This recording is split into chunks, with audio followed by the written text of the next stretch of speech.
Bismillahirrahmanirrahim. Assalamualaikum warahmatullahi wabarakatuh. Innal hamdalillah nahmaduhu wa nasta'inuhu wa nastaghfiruh wa na'udzu billahi min shururi anfusina wa min sayyiati a'malina. May yahdihillahu fala mudhillalah wa may yudlilhu falan tajida lahu waliyyan mursyida. Asyhadu an la ilaha illallah wahdahu la syarikalah wa asyhadu anna Muhammadan abduhu wa rasuluhu la nabiyya wa la rasula ba'da. Ikhwati fillah, hadirin hadirat, bapak-bapak, ibu-ibu yang dimuliakan Allah, pantas kita bersyukur kepada Allah Subhanahu wa taala. Alhamdulillah, pada malam hari ini Allah Subhanahu wa taala mempertemukan kita dalam ketaatan. Tidak ada pertemuan yang lebih menyenangkan melebihi pertemuan di dalam ketaatan. Ketaatan kita kepada Allah Azza wa Jalla. Karena pertemuan itu akan ada dua kemungkinan. Pertama, pertemuan di dalam ketaatan yang bisa mendatangkan pahala. Yang kedua, pertemuan untuk hal-hal yang sia-sia dan kadang-kadang bisa menimbulkan dosa. Dua itu kemungkinannya. Jadi kalau ada orang tosu-tosu, hanya dua itu. Imma untuk yang baik lalu dapat pahala, atau untuk hal-hal yang sia-sia bahkan bisa berujung kepada dosa.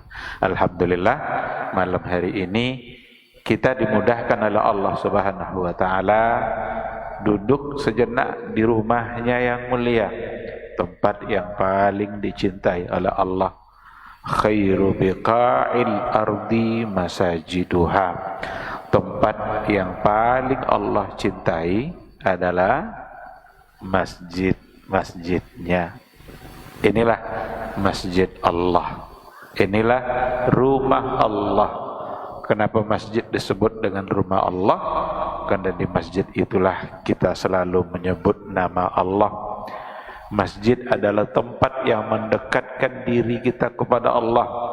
Masjid adalah tempat di mana dibacakan ayat-ayat Allah. Masjid di mana kita diingatkan dengan aturan dan hukum-hukum Allah. Maka pantaslah masjid itu disebut dengan rumah Allah, Baitullah, karena memang itulah tempat yang akan menenangkan jiwa kita.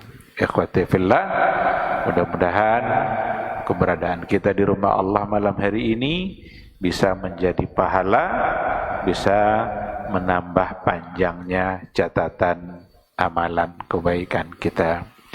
Sebagai umat Nabi Muhammad sallallahu alaihi wasallam, maka sewajarnya pula kita bersalawat dan bersalam. Sama-sama kita banyak-banyak bersalawat dan bersalam untuk Rasulullah sallallahu alaihi wasallam. Orang-orang yang banyak bersalawat insyaallah akan mendapatkan syafaat dari beliau di hari mahsyar. Hari itu adalah hari yang sangat sulit. Hari di mana kita sangat memerlukan syafaat. Apa arti syafaat? Syafaat artinya pertolongan. Jadi kalau ada orang berurusan di kantor, ada syafaatnya, ada pertolongan, supaya urusannya mudah. Dan di hari kiamat, di hari mahsyar, itu Al-Quran sendiri mengatakan itu adalah yaumun asir. Apa arti yaumun asir? Hari yang sulit, alal kafirina ghairu yasir. Bagi orang kafir sangatlah tidak mudah.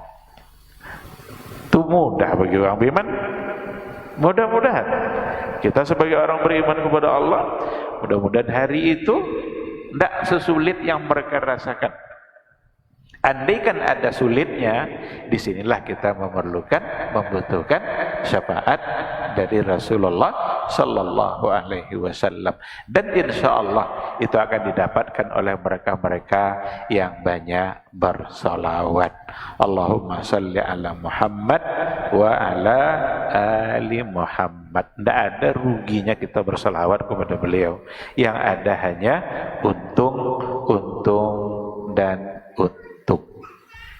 Nabi tak untung aja dah. Dakwah berselawat dia, tak ada rugi Nabi dah. Andaikan semua kita menolak berselawat, tak masuk surga Nabi. Kok dakwah berselawat masuk neraka-nya? Tak ada doa waktunya masuk surga dah. Inilah dijamin dia Allah Taala.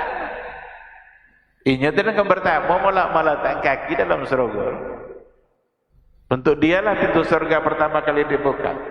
Setelah itu umatnya. Belum akan masuk surga umat manapun sebelum umat Rasul memasukinya. Ini pertama. Andaikan semua kita menolak untuk berselawat, dia tidak rugi sama sekali. Dosanya sudah terampuni. Dia dijamin masuk surga. Dia orang yang paling disayangi oleh Allah. Tak apa tu guna buat salam. Salam berarti tak apa guna. Nyala pasti. Berarti untungnya adalah untuk kita. Awak anda dapat untung berselawat. Kita yang membutuhkan berselawat kepada Nabi. Satu salawat kita Allah balas sebanyak 10 kali. Man shalla alayya salatan sallallahu alaihi biha asyra. Siapa yang berselawat kepada saya 1 kali, kata Rasul, Allah akan balas selawat itu sebanyak 10 kali. Apa arti selawat Allah? Ketika Allah yang berselawat, apa artinya? Salah satu dari maknanya seperti yang pernah disampaikan oleh Syekh Al-Utsaimin, makna Allah berselawat untuk kita adalah zakarahullahu fil mala'il a'la. Allah bangga-banggakan dia, Allah puji-puji dia di hadapan makhluknya di atas langit sana. Itu di antara makna. Selain daripada Allah turunkan rahmat dan kasih sayang, keberkahan dalam kehidupan. Allah bangga-banggakan kalau kita adalah orang yang berselawat kepada Rasulullah Sallallahu Alaihi Wasallam. Bisa Allah buat macam itu? Bisa. Nyinya bisa buat apa nyinya? Kita hanya menerima apa yang diinformasikan oleh Rasul kita. Bahkan Allah bisa titip salam kepada sahabat. Satu ketika Rasul ketemu dengan Ubay. Ada sahabat namanya Ubay ibn Ka'ab. Ubay ibn Ka'ab itu orang yang bagus bacaan Al-Qur'annya dan suka membaca Al-Qur'an. Jadi ambil fadilah itu di bulan Ramadan ini, karena Ramadan adalah bulan Al-Qur'an.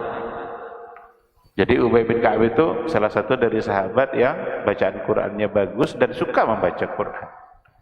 Satu ketika Rasul ketemu dengan dia. Apa kata Rasul? Ya Ubay, Allahu yusallimu alaik. Nah, coba bayangkan. Hai Ubay, Allah titip salam kepada kamu. Apa kata Ubay? Ya Rasulullah, adzakarani Allah bismi ana fil mala'il a'la. Apakah Allah sebut langsung nama saya di langit sana? Kata Rasul, iya. Jibril yang bilang seperti itu. Kalau Allah yang sudah titip salam, selamat tidak Ubay kira-kira? Selamat. Karena yang titip salam itu adalah Dia yang maha pemberi selamat. Dia yang namanya adalah Assalam, sumber segala macam keselamatan. Yang kita harapkan adalah selamat dari Dia. Sekarang Dia yang ucap salam. Maka itu adalah pertanda baik untuk seorang yang namanya Ubay. Dan Ubay adalah orang yang suka membaca Al-Quran, dan bacaan Qurannya memang adalah bagus. Coba kalau seandainya kita ambil kesempatan itu di bulan ini. Kau bulan apa? Apa nama? Syahrul Quran, bulan Al-Quran. Mari kita menjadi sahabat Al-Quran. Apa arti sahabat? Apa arti kata sahabat? Sahabat itu bukan teman biasa. Sekarang kita berada pada hari-hari yang bukan hari-hari biasa. Sahabat itu artinya adalah suka nempel. Kok lama berpisah, tak tahan, tak ada, itu yang sahabat. Bau seberang tu berpisah nak tosu balik, itu sahabat nomor. Tapi kok dah setahun tak tersusun, tak tertonyon, tak ada tu tak sahabat dulu. Tu cik kawan-kawan lalu aja dulu. Kenapa orang yang hidup bersama Nabi namanya sahabat Rasul? Tak tahan berpisah dia aja Nabi, itu maka sahabat. Merasakan ketenangan jiwa ketika bersama Rasul. Kalau jauh dari Nabi,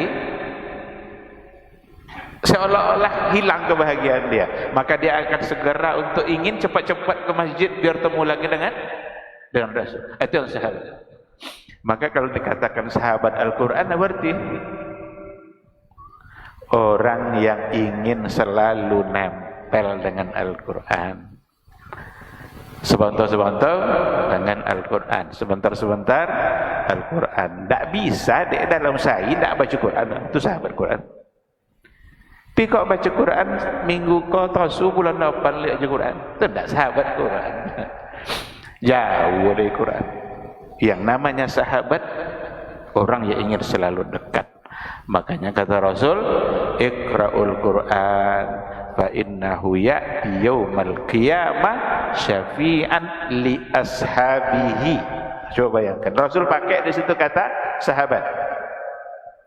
Bacalah Al-Quran itu, karena Al-Quran akan memberikan syafaat nanti pada hari kiamat li ashabihi, bagi sahabat-sahabatnya.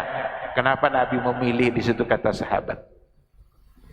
Jadi Quran akan memberi syafaat nanti bagi sahabat Al-Quran itu sendiri, bagi mereka-mereka yang ingin selalu dekat dengan Al-Quran, bagi mereka-mereka yang ingin selalu merindukan Al-Quran, bagi mereka-mereka yang ingin selalu tak sanggup dia lama-lama berpisah dengan Al-Quranul Karim. Ikhwati fillah, ma'asdarul hadirin wal hadirat rahimani Allahu wa iyyakum. Saya sangat berbahagia sekali malam hari ini akhirnya bisa menyempatkan lelamo ranya mau WA alhamdulillah Ustaz. Alhamdulillah malam hari ini kita bisa bertemu di Masjid Riyadul Muttaqin. Apa arti Riyadul Muttaqin? Riyad artinya taman, jamak dari kata raudhah. Muttaqin artinya orang-orang yang bertakwa. Berarti masjid ini adalah taman orang-orang bertakwa. Siapa orangnya? Inilah yang berani masuk ke dalam masjid ini berarti dia muttaqin. Riyadul Muttaqin, taman orang-orang yang bertakwa. Itu arti Riyadul Muttaqin. Luar biasa ini nama ini. Tidak boleh kita salah nama. Kalau memang namanya Riyadul Muttaqin, inilah insya Allah yang akan menjadi taman bagi mereka-mereka yang bertakwa kepada Allah Subhanahu wa Ta'ala. Siapa orang yang bertakwa itu? Banyak definisinya oleh para ulama dan banyak penjelasannya. Orang yang bertakwa itu orang yang menyadari bahwa perjalanannya panjang menuju akhirat kelak, dan dia berupaya terus untuk mempersiapkan bekal menuju kehidupan yang sesungguhnya. Itu orang yang bertakwa. Kalau kita tengok dari Rasulullah sallallahu alaihi wasallam, Rasul mengatakan at-taqwa hahuna, at-taqwa hahuna, at-taqwa hahuna. Ketakwaan itu ada di sini, kata Rasul. Di sini itu apa maksudnya? Hati. Berarti orang yang bertakwa adalah orang yang hatinya bersih, orang yang hatinya nggak ada iri dengki, orang yang hatinya di dalamnya ada cinta kepada Allah Subhanahu wa taala. Itulah orang-orang yang muttaqin. Dan takwa itu adalah tujuan dari Ramadan, tujuan utama dari ibadah puasa. Karena di ayat dikatakan la'allakum tattaqun. Mudah-mudahan kalau menjadi orang yang bertakwa. Kita berharap mudah-mudahan masjid ini benar-benar tempat berkumpulnya orang-orang yang saleh, orang-orang yang bertakwa kepada Allah. Kok angin soha dunia di luar tanah masuk ke dalam, insya Allah akan menjadi sejuk. Kok ada hati-hati yang gersang di luar sana, masuklah ke sini, insya Allah dia akan mendapatkan siraman-siraman yang menyejukkan, sehingga yang tadinya gerah hilang gerahnya, yang tadinya banyak dendam kesumat hilang itu semua. Karena orang bertakwa itu hanyalah orang-orang yang memiliki hati yang bersih. Ikhwati fillah, ma'asyiral hadirin wal hadirat rahimani Allahu wa iyyakum. Sekarang kita sudah berada pada malam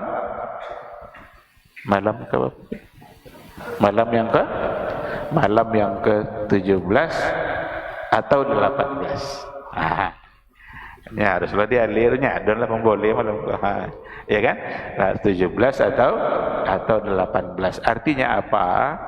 Artinya sudah lebih separuh dari Ramadan kita lewati. Ramadan adalah waktu yang berbeda. Ramadan adalah waktu yang istimewa. Dia berbeda dengan hari-hari yang lain. Cukuplah keberadaan kita di Ramadan ini sebagai bukti bahwa Allah Subhanahu wa taala masih mencintai kita. Karena dengan masuknya kita di bulan Ramadan berarti Allah memberikan peluang bagi kita bersama untuk memperbanyak amal soleh. Barangkali ada orang-orang yang tahu dulu bersama-sama dengan kita satu saf dalam tarwihnya, mungkinnya kini tidak boleh. Ada tak kayak gitu? Kawan awak tahu dulu sama berjanji lah, kadang dia nyampai lah. Mau pergi kokian buat ya, do kajian sitannya. Kadang inyolah dulu ada. Mungkin doanya sama dengan kita. Apa doa? Ya Allah, panjangkan umur kami sampai ke Ramadan. Kita doanya itu juga, dia doanya itu juga. Tapi kita masih ada, dia sudah tidak ada. Dia sudah pindah kepada alam yang lain. Kalau sudah pindah kepada alam yang lain, tidak lagi bisa menambah amal, tidak lagi bisa menambah jumlah pahala oleh diri kita masing-masing. Tapi bagi mereka-mereka yang masih hidup, bagi mereka-mereka yang diberikan umur oleh Allah Subhanahu wa taala, mereka lah yang akan bisa untuk menambah amal saleh. Dan amal saleh dalam bulan Ramadan itu berbeda dengan amal saleh pada bulan-bulan yang lain. Inilah salah satu dari keistimewaan umat Nabi Muhammad sallallahu alaihi wasallam, yaitu mudha'afatul ajri, dilipat gandakan pahala amalannya oleh Allah Subhanahu wa taala. Jadi tidak sama. Kalaulah kita benar-benar mengerjakan ibadah puasa secara baik, dan kalau kita tengok apa janji Allah bagi orang yang berpuasa, maka insya Allah kita punya harapan besar untuk mendapatkan surganya Allah Subhanahu wa taala. Apa kata Rasul? Man shama yauman fi sabilillah, barang siapa yang berpuasa satu hari di jalan Allah, ba'adallahu wajhahu anin nari sab'ina kharifah, Allah jauhkan wajahnya dari neraka sejauh 70 tahun perjalanan. Coba ya, satu hari. Man sama yauman, barang siapa berpuasa satu hari di jalan Allah. Di sini bersifat umum. Apakah puasa wajib ataukah puasa sunnah? Nabi tidak berikan penjelasan. Yang jelas Nabi sebut man sama yauman, satu hari, benar-benar karena Allah, benar-benar dilaksanakan sesuai anjuran Nabi, benar-benar sesuai dengan aturan yang disampaikan oleh Nabi kita. Nyado puasa tidak sesuai aturan Pak Ustaz? Kan itu pertanyaan. Ada Nabi yang bilang, apa kata Rasul? Kam min sa'imin laisa lahu min siyamihi illa al-ju' wal 'atash. Berapa banyak orang berpuasa kata Nabi, tapi dia tidak mendapatkan dari puasanya kecuali menahan lapar dan haus. Itu tidak dapat pahala dia. Kalau tengok hadis tadi, tidak caranya itu dapat dia. Man lam yada qaul az-zur wal 'amal bihi falaysa lillahi hajah fi ayyada ta'amahu wa syarabah. Barang siapa yang tidak bisa meninggalkan kata-kata dusta, amalan-amalan yang justru ada kemaksiatan, padahal dia berpuasa, Allah tidak punya hajat. Dia menahan lapar, dia menahan haus, tidak ada butuhnya Allah kita lapar-lapar, itu tidak ada butuhnya. Berarti ada di antara puasa yang ternyata hanya sekedar menahan lapar dan haus. Kalau puasa seperti itu berarti tidak bisa masuk pada hadis Nabi tadi. Kalau Nabi bilang man sama yauman fi sabilillah, siapa yang berpuasa satu hari, jadilah di jalan Allah, Allah jauhkan wajahnya dari neraka sejauh 70 tahun perjalanan. Terus ndak lo sabu dia Nabi situ kok jalan kaki kok atau pakai unta.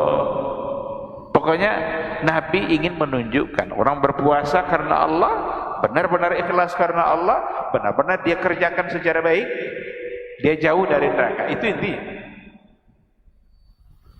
Tapi ketahuilah bahwa surga Allah itu tidaklah didapat dengan bermudah-mudah. Surga Allah tidaklah didapat dengan bersantai-santai. Surga Allah mesti kita dapatkan dengan juhud, mesti kita dapatkan dengan upaya, mesti kita dapatkan usaha keras. Maka Ramadan ini adalah saat di mana itu adalah paling menentukan apakah kita memanfaatkan waktu kita sebaik mungkin atau tidak. Apakah kita menghabiskan waktu kita benar-benar untuk Allah atau tidak. Berbedakah waktu kita dalam Ramadan ini dengan luar Ramadan? Kita bisa menanya diri kita sendiri. Tidak mesti kita ukur-ukur orang lain. Orang lain itu urusan dia. Biarlah dia pula yang mengukur-ukur diri dia. Sekarang diri kita masing-masing. Ya dulu kadang awak uang aja banyak pikir, nyonya tidak pikir.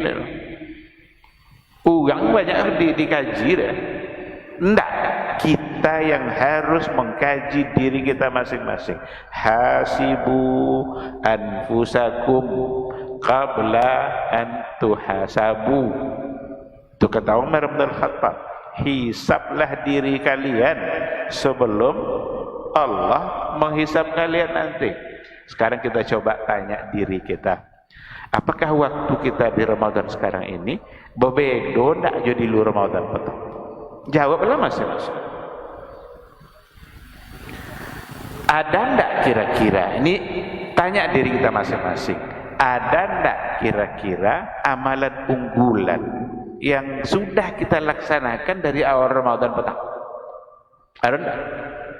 Amal unggulan apa? Kok mati waktu pagi? Apa yang akan wak unggulkan di hadapan Allah? Apa kira-kira? Ada atau tidak? Jawab sendiri.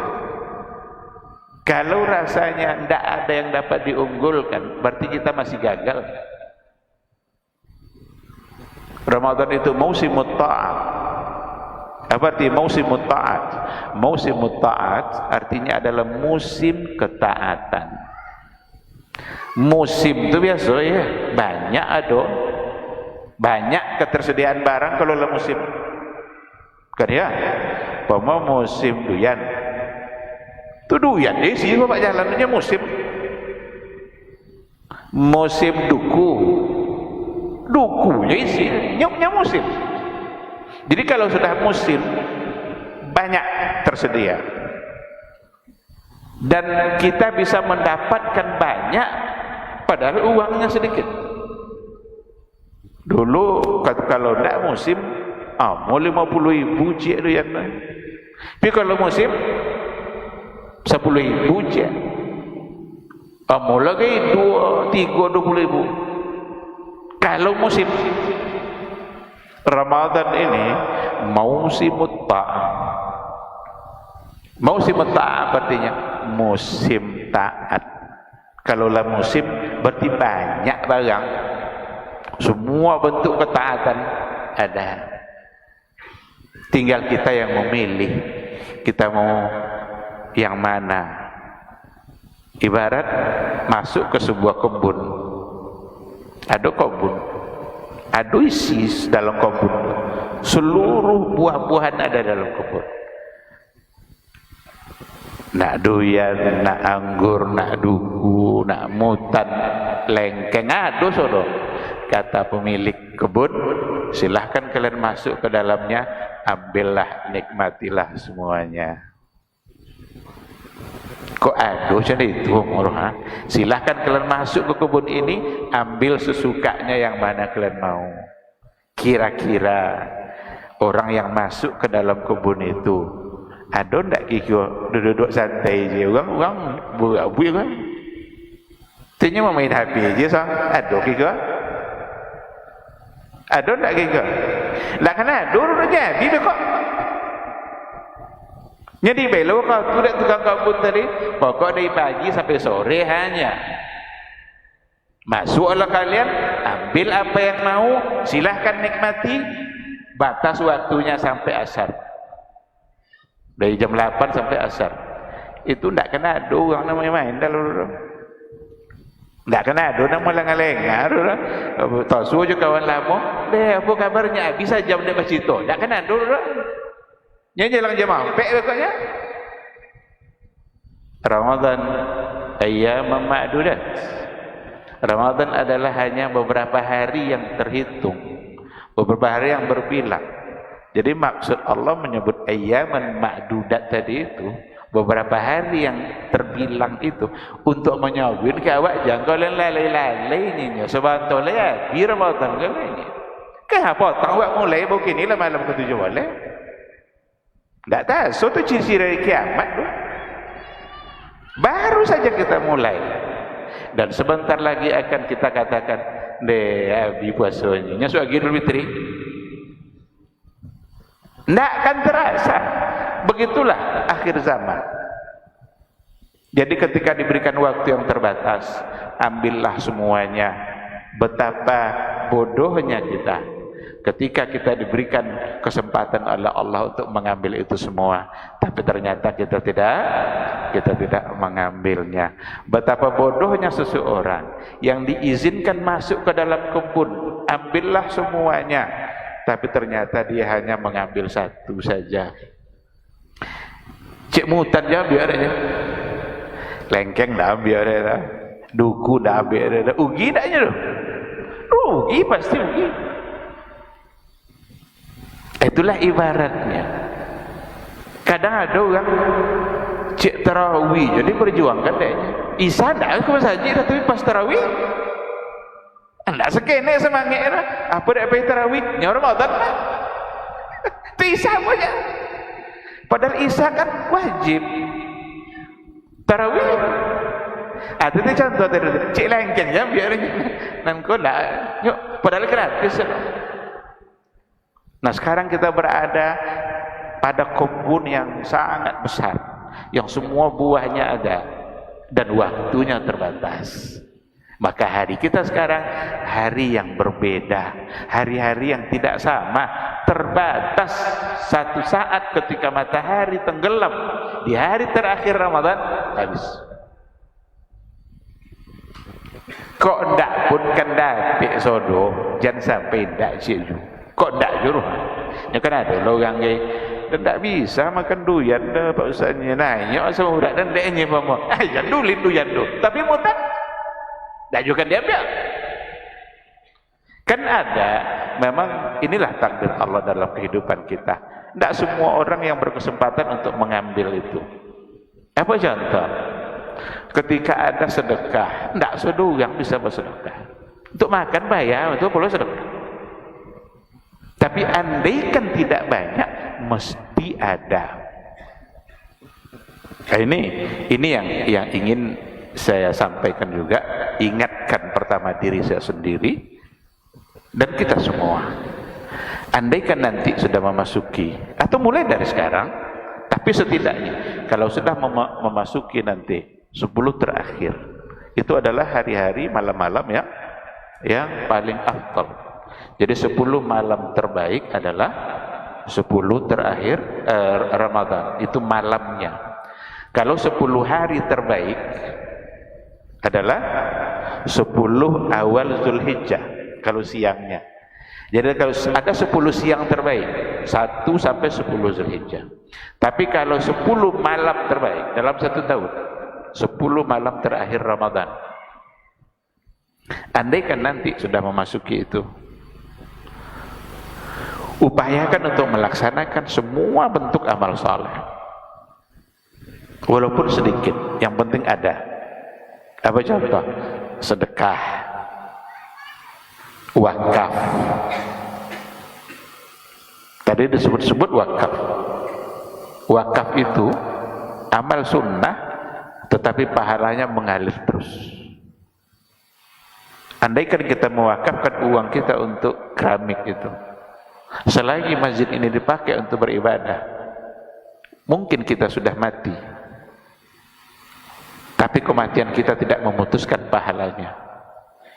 3 yang dikecualikan. Terus ada mati tapi pahala masih ngalir. Tapi kalau sholat mati tidak bisa sholat kan habis. Puasa mati tidak ada situ lah. Haji mati selesai. Tapi kalau wakaf mati kita, ternyata pahalanya masih mengalir. Mungkin kita sudah hancur lebur di dalam tanah sana. Mungkin jasad kita sudah dimakan oleh cacing-cacing, tapi pahala akan tetap mengalir yang nanti kita dapatkan di akhirat. Sedekah umpamanya, kok tidak banyak sekali dalam malam 10 terakhir itu. Baca Quran, jangan sampai ada malam di mana kita tidak baca Quran. Berdoa, berzikir, ada zikir-zikir dari yang diajarkan oleh Nabi kita, mudah di lisan, berat di timbangan, dicintai oleh Allah yang Maha Penyayang. Subhanallah walhamdulillah, subhanallah wa bihamdih, subhanallahil azim. Kan itu 2 kalimat yang ringan di lisan. Kerjakanlah semua amal saleh. Kenapa demikian? Karena andaikan ternyata malam itu adalah malam Lailatul Qadar, andaikan ternyata malam itu adalah malam Lailatul Qadar, berarti kebaikan yang kita laksanakan, kebaikan yang lebih baik daripada 1000 bulan. Ya 20.000 banyak Pak Ustaz, itu bisanya itu kasih, serahkan 20.000. Andaikan malam itu adalah Lailatul Qadar, berarti 20.000 ini sama dengan 1000 atau melebihi 1000 bulan. Itu gunanya. Jadi jangan ada kebaikan-kebaikan, khususnya 10 malam terakhir yang kita tidak laksanakan. Jika ada peluang di depan kita sebagai sebuah kebaikan, ambil. Walaupun hanya sekadar memberikan sebutir kurma. Ittaqullaha walau bisyikki tamr, kata Rasul. Jagalah diri kalian, bertakwalah kepada Allah, jagalah diri kalian dari neraka Allah meskipun dengan bisyikki tamr. Syik itu tidaklah utuh dulu, korma cik itu boleh 2. Syik itu boleh dengan separuh korma. Bisa itu menjauhkan awak dari neraka. Rasul yang bilang Berarti bisa. Apalagi kalau hanya itu yang kita bisa. Seandainya kita memberikan sebutir korma di malam itu, dan ternyata itu adalah malam Lailatul Qadar, berarti itu adalah kebaikan yang lebih baik dari seribu bulan. Lebih baik dari 1000 bulan. Karena itu salah satu dari keistimewaan Ramadan. Dalam hadis Rasul mengatakan seperti itu. Qad ja'akum syahrul Ramadan, syahrul mubarak. Sungguh telah datang kepada kalian bulan Ramadan, bulan yang penuh dengan keberkahan. Faradallahu alaikum siyamah. Allah fardukan bagi kalian untuk berpuasa. Lalu di ujung hadis dikatakan fihi lailatun, di dalamnya ada satu malam khairun min alfi syahrin, lebih baik dari 1000 bulan. Allah tidak bilang sama dengan 1000, tapi lebih baik dari 1000. Tidak tua lah biar tak 1001, tak 1005, pokoknya lebih 1000. Kebaikan itu. Man hurrima khairaha faqad hurib. Barang siapa yang diharamkan untuk mendapatkan kebaikan di malam itu, sungguh dia telah diharamkan mendapatkan semua kebaikan. Coba bayangkan. Oleh karena itu, jangan pernah ragu untuk melaksanakan kebaikan apapun, khususnya pada 10 terakhir dan khususnya pada malam hari, karena itu adalah waktu-waktu yang salah satunya adalah Lailatul Qadar. Kita tidak tahu kapan Lailatul Qadar itu. Itu semua adalah rahasia yang hanya Allah yang tahu. Tidak diberikan kepada kita pengetahuannya, Nabi pun tidak menyampaikan secara pasti agar kita semua bisa maksimal dalam memanfaatkan 10 terakhir. Sekarang Lailah itu apa artinya? Malam. Kapan mulainya malam Lailatul Qadar? Kapan mulainya malam? Maghrib. Berarti maghrib itu sudah dihitung sebagai pahala Lailatul Qadar. Jangan selesai bu, dia ada reuni soalnya. Pergi reuni ke rumah makan manonya Lana Isa baru maghrib. Jangan-jangan malam itu Lailatul Qadar.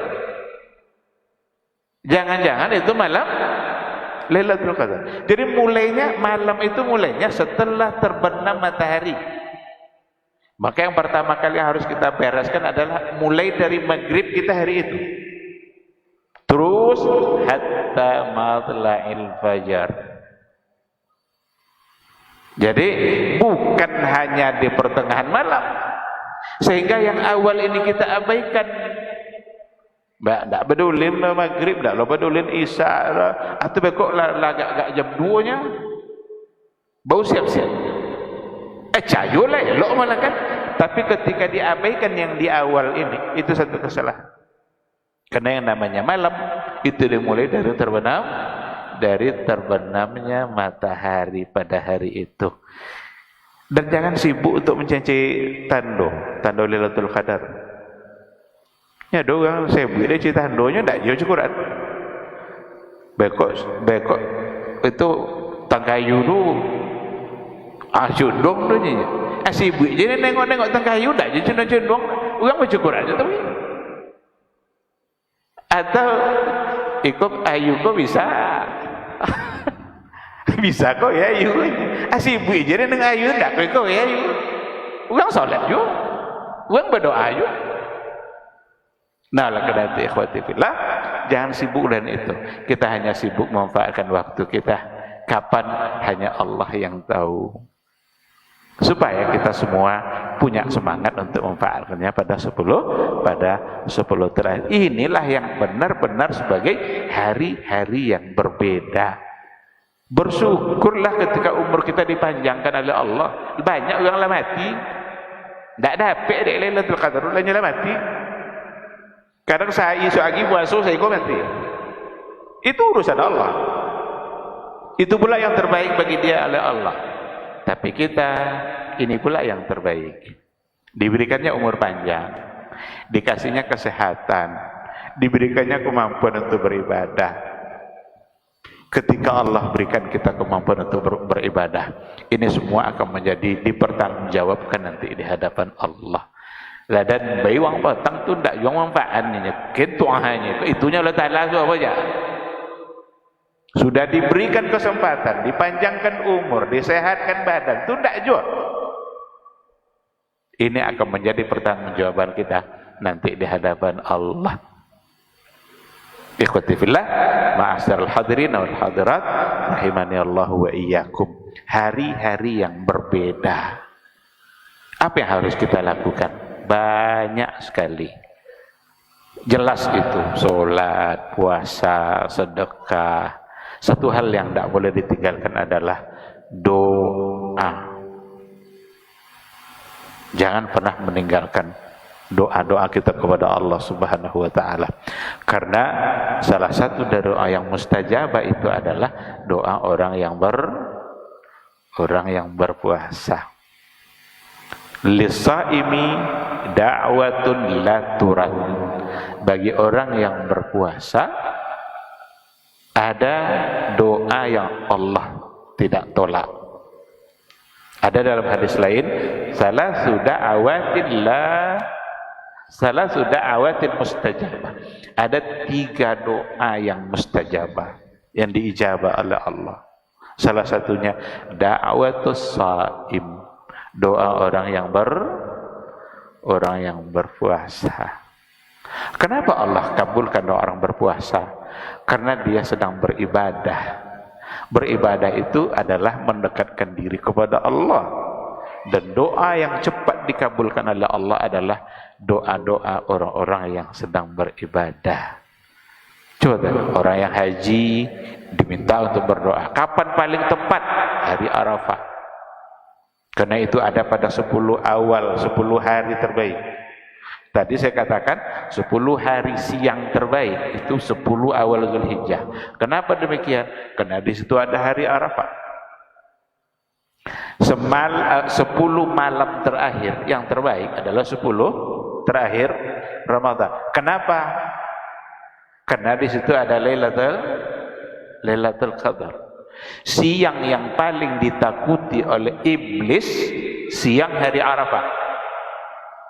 Dan malam yang paling ditakutinya adalah malam Lailatul Qadar. Kenapa itu yang ditakutinya? Abi kojonya selama berhasil dia menggoda umat manusia. Potong ndak mabuk, dok ini mabuk. Berhasil dia menggoda manusia. Potong ndak malang, kini malang. Berhasil menggoda manusia. Dulu ndak berzina, sekarang berzina. Tapi pada malam itu dia bertaubat kepada Allah, kemudian diampuni dosanya oleh Allah. Kenapa? Kau jadi iblis dulu kan? Lah berhasilnya potong, tapi Allah mengampuninya. Maka paling ditakutinya iblis itu nangis, dia nengok kita sujud nih. Sujud kita, iblis nangis. Kenapa demikian? Apa kata iblis? Dulu saya diperintahkan oleh Allah untuk sujud, tapi saya tidak mau. Kalian diperintahkan untuk sujud, tapi kalian mau, maka surgalah untuk kalian. Saya yang tidak mau sujud, saya akan dapat neraka. Jadi setiap kali kita sujud itu, iblis merasa KO dia. Sangat sedih dia. Apa kata Ibnul Qayyim al-Jauziyah rahimahullah? 1 kali saja perintah sujud yang ditinggalkan oleh iblis, kan sekali itu perintah sujud ini yang tinggalkannya kan, langsung dikeluarkan dari surga. Sekali itunya doa sujud wang ke Adam nih, ndak lo ke Allah ke Adam suara, tapi dia ndak mau sujud. Hanya sekali itu perintah sujud yang dia tinggalkan, langsung keluar dari surga. Hari ini berapa kali sujud itu ditinggalkan oleh umat Islam? Hanya doa Rabbana atina, pokoknya sujud bertingkat. Rabbana atina fid dunya hasanah wa fil akhirati hasanah. Bagaimana mungkin kita dikabulkan doa kita oleh Allah kalau seandainya sujud kita tinggalkan? Padahal sujud itulah keadaan di mana kita paling dekat dengan Allah Subhanahu wa ta'ala. Oleh karena itu, ikhwati fillah, perbanyak doa, perbanyak doa. Apa encak doa Pak Ustaz? Dengarkan pertanyaan Aisyah kepada Rasul. Apa kata Aisyah, ya Rasulullah? Gimana kalau seandainya malam ini adalah malam Lailatul Qadar? Apa yang paling pantas untuk saya ucapkan? Ini pertanyaan Aisyah kepada Rasul. Apa yang paling pas untuk saya doakan kepada Allah? Apa kata Rasul? Ucapkan Allahumma, apa doa? Innaka afun tuhibbul afwa fa'afu anni. Allahumma innaka afun tuhibbul afwa fa'afu anni. Ya Allah, sesungguhnya Engkau adalah Maha Pengampun, suka untuk memberikan pemaaf, bukan pengampun, karena beda antara maghfirah dengan al-afu. Afuun, ghafur, itu dua nama Allah, dua sifatnya. Tapi yang dipilih di hadis itu oleh Nabi, innaka afuun tuhibbul afwa, sesungguhnya Engkau Maha Pemaaf, tuhibbul afwa, Engkau suka memberikan maaf, fa'fu anni, maka maafkanlah saya, maafkan saya. Di situ Rasulullah Shallallahu Alaihi Wasallam mengajarkan Aisyah untuk meminta maaf. Ternyata penjelasannya oleh para ulama, maaf itu lebih dalam maknanya dari maghfirah. Maghfirah itu keampunan. Masih ada dia, tapi Allah sudah maafkan, Allah sudah ampuni. Tapi kalau maaf, bisa-bisa catatan kita pun bersih. Jadi catatan dosa gitu sudah dihapus oleh Allah, berarti tidak ada lagi. Sedangkan maghfirah mungkin masih ada dalam catatan, tetapi Allah sudah ampuni. Jadi afuun itu salah satu dari sifat Allah. Ghafurun itu juga merupakan sifat dan nama Allah. Tapi di doa itu Rasul lebih mengedepankan permohonan untuk dimaafkan. Kalau sudah dimaafkan, sudah pasti diampuni. Tapi andaikan kita sudah diampuni, itu saja, itu sudah nikmat yang sangat besar. Karena keampunan itu adalah syarat untuk mendapatkan surga. Ma'asal hadirin wal hadirat rahimani Allah wa iyyakum. Tidak boleh lama-lama Ustaz kan? Sebelum kena suruh tu nama dan sudah je langsung ni kan. Kadang macam cilang je tang jawab bila Ustaz sudah lagi. Jadi mungkin sampai di sini pertemuan kita pada malam hari ini, semoga bermanfaat.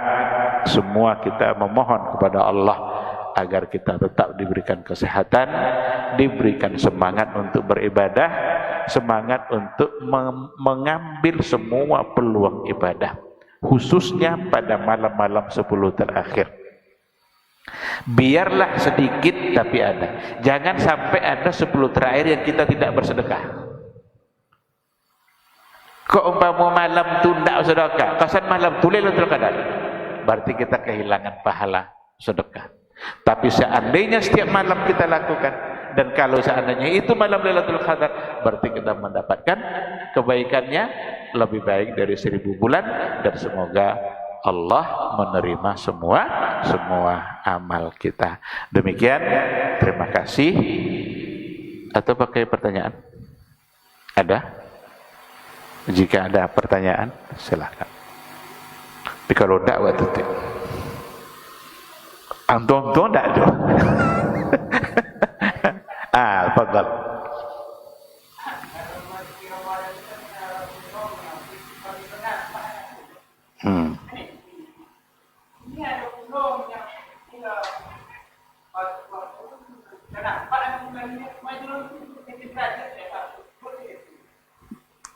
Awak lelah, mau masuk Ramadan namanya.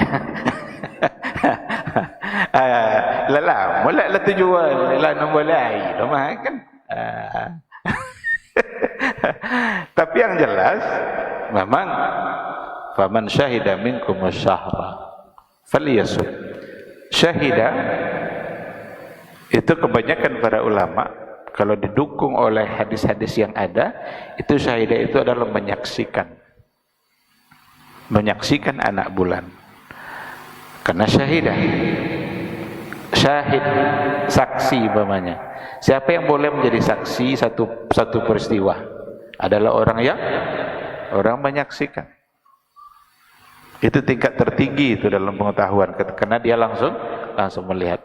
Kalau kita tengok hadis Nabi, syahidah hadis itu memang adalah sumu li ru'yatihi. Puasalah karena sudah melihatnya, berbuka pula lah karena sudah melihatnya. Jadi baik mulai ataupun mengakhiri semua adalah dengan ru'yatul hilal. Tapi ada sebagian yang memaknai syahidah di situ syahidah bil ilmi, diketahui dengan ilmu. Nah di sini masuknya proses di mana berarti boleh dengan menggunakan selain daripada ru'yah, karena syahidah juga tapi dengan ilmu. Berarti seperti hisab, kan gitu kan? Tapi ini kalau dibawa kepada hadis Nabi, justru yang lebih didukung adalah ketika dia dilihat. Kalau sudah dilihat berarti sudah masuk. Tapi kalau belum terlihat, fa in ghumma alaikum, jika gelap tertutup awan, berarti tidak nampak kan? Tidak nampak tidak ada atau kena tidak nampak. Tidak nampak kan mungkin ada kan, tapi tidak nampak. Itu saja Nabi tetap menyuruh sempurnakan Sya'ban 30. Itu memperkuat bahwa mulainya memang harus dengan ru'yah, bukan dengan selain ru'yah.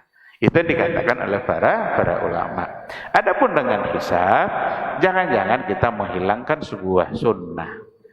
Apa sunnah?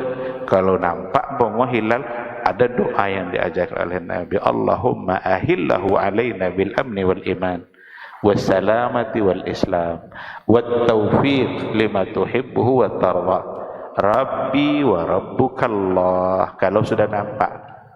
Kalau hisab lah tentu 10 tahun ke depan lah tentu bila mulai puasa. Itu apa cara yang anjuran untuk memuji Allah tadi itu. Jadi ada sunnah yang hilang. Ada yang ingin mencoba untuk supaya dunia ini bersatu dalam puasa. Kalau dengan hisab bisa bersatu. Ini siapa nyuruh bersatu sedunia puasa ini, siapa nyuruh? Harus.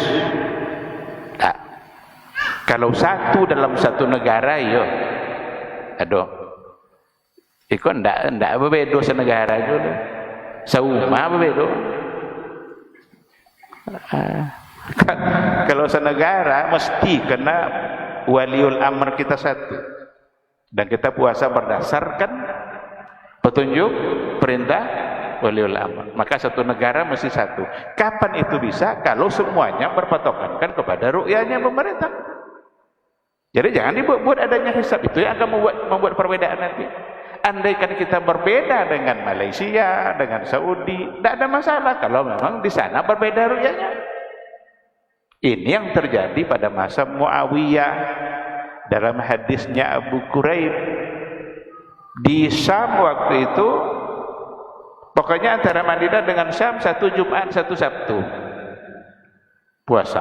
Abu Quraib datang dari Syam. Kami kemarin di Syam begini, katanya kepada Muawiyah. Apa kata Muawiyah? Tilka ru'yatuhum hadhihi ru'yatuna. Itu ru'yah mereka, ini ru'yah kita. Wa hakadza amarana Rasulullah sallallahu alaihi wasallam. Begitulah kami dulu disuruh oleh Rasul. Atau apa jelas? Jadi tidak ada keharusan harus puasa sedunia. Sama ibadah tidak ada perintah. Andaikan berbeda antar negara tidak ada masalah kalau memang ru'yahnya berbeda. Tapi dalam satu negara jangan sampai berbeda, karena kita punya satu komando. Ikutlah satu komando itu. Hanya satu komando itu yang harus kita ikuti.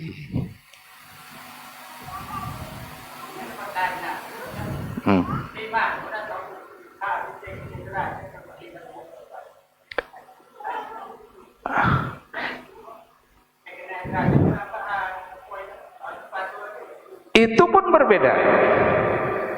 Kalau kita ikut Mabim namanya, ada Persatuan Asia Tenggara itu, Indonesia, Malaysia, Singapura, itu dibuat ada 6 darjat.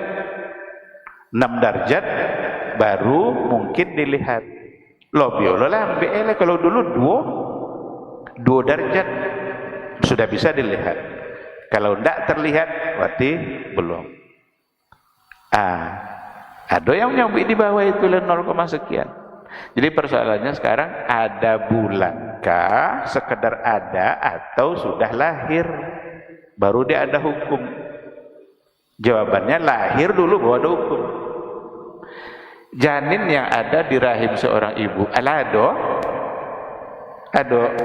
bajiru dalam ala kan, tapi lah ada hukum. Wajib tak janin dalam rahim dibayar zakat fitrah? Nyalah dur mah. Sudah ada tapi belum terlihat, lalu lahirlah. Lahir sobong. Jadi persoalan bulan bukan adanya anak bulan, tapi lahir atau alun. Sehingga kalau sudah lahir baru dihitung bulan masuk. Jalalah 0, sekian berarti lah nawur, tapi alun dianggaplah. Ya alun lahir. Dan lahirnya ditentukan oleh ru'yah. Bahkan dalam hadis tadi sudah ada pun, tapi kalau tak terlihat, fa in humma alaikum, jika tertutup awan maka sempurnakan Sa'ban itu 30 hari. Tidak tertutup dah, padahal mungkin juga ada kan, cuma hanya kena tertutup. Tetap Rasul menyuruh menyempurnakan 30 Sa'ban. Allahu a'lam. Apa dia gawe ke Bandung tak?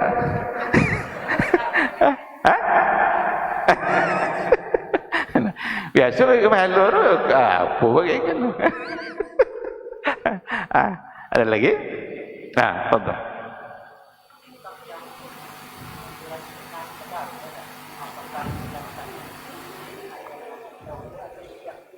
I'tikaf. Iya, i'tikaf yang dianjurkan oleh Nabi menetap di masjid sesuai dengan niat yang ingin kita dapatkan. Umpama awak bernazar beriktikaf sehari semalam, berarti sehari semalam itu awak dalam masjid, mulai dari terbenam sampai nanti terbenam lagi, berarti 1 hari 1 malam. Kalau kita meniatkan iktikaf 10 terakhir Ramadan, berarti dari 20 masuk malam 21 sampai terakhir, siang dan malam. Kalau kita meniatkan 10 terakhir, tergantung niat awak ya.